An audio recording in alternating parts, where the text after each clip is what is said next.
berriro ere maiatzen saltzan, urte bat gehiago maiatzen saltzan aurkezteko. Eta aurten gaia klima aldaketa da, eta iruditzen zaigu denok daukagula zer egiteko horrei buruz. Gure helburua izan da hitzaldiak antolatzea eta hitzaldiataz aparte ekitaldi klima aldaketara edo behintzat klimakin zerikusia dakaten elementuetara hurbilduko gaituzten ekintzak antolatzea. Orduan hitzaldiei dagokionez, ostegunean hasiko gea, Atzaldeko 7 Iñaki Petxarroman kazetariak Lurra zorua bailitzan liburua idatzi du, eta bertan klima aldaketa atal bat da, baina horrekin zerikusia dauzkaten hainbat gai edo jorratuko ditu. Segidan, hilan 10an, Flix haitzen hitza dokumentala ikusgai izango dugu Atxulondo Kulturetxean, Atzaldeko 7 aurrea. Asier Hilario da izlari, eta ezautzen dezute, Zumaia inguruan Flixa ezaguna egiten nahi da zehose da, geologikoki garrantzi handia omen du mundu mailan, dokumental erakargarri bat indute eta hor klima aldaketa bereziki aitzatzen den gaia da.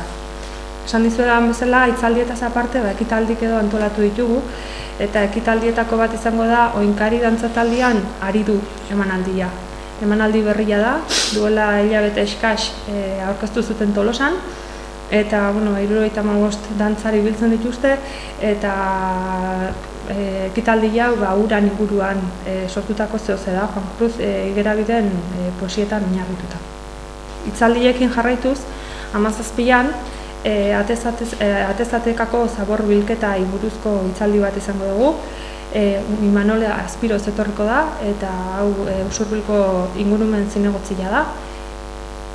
Jarraian, hilan 21an, Emotikon kalean zerkia izango dugu, Pasos plazan karpa erraldoi bat jarriko dute, eta hau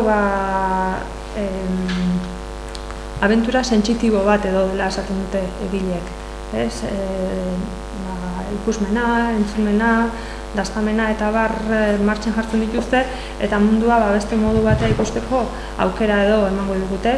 21an, Atxaldeko 6an hasiko dira pasiak, ordu erdi eskaseko pasiak izango dira, eta pase bakoitzean 24 pertsonantzako lekua izango da. Iluntzeko 9:30 arte aituko dira, 7 pase emanez, eta adin guztietako jendeari zuzendutako antzerkia da, eta aitatu 10 urtetik berakoak heldu batekin joan beharko dutela. Eta hitzaldiekin bukatzeko, hilan 25an, Javier Marquez izango dugu Zizurkilan, energiaren eusko erakundeko kidea da, eta energia berriztagarriak Euskal Herrian aitatuko ditu.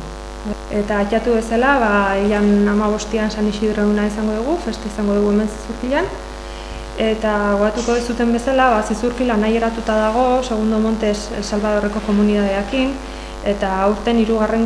Hirugarren nahi eratze eguna ospatuko da. 3. eguna Bilabonan, lehenengo urtean hemen Zizurkilan izan zen, Adunan izan zen, eta aurtengoan Bilabonan izango da, hilan 29an.